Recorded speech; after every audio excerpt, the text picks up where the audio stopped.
Hello everyone, today I'll show you how to add only left and right border to a Google Spreadsheet. Open your Google Spreadsheet. Now click this blank space and select whole Google Spreadsheet. Now click on this border option and here you will find this left border option and click here. Now select here any border color.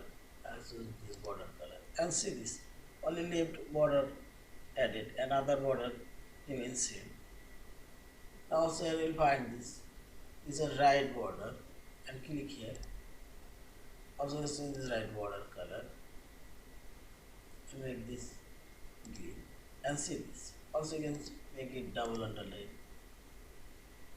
Also you can add dotted dash line. Yeah, this is. Thank you for watching. Please subscribe, like, share and comments.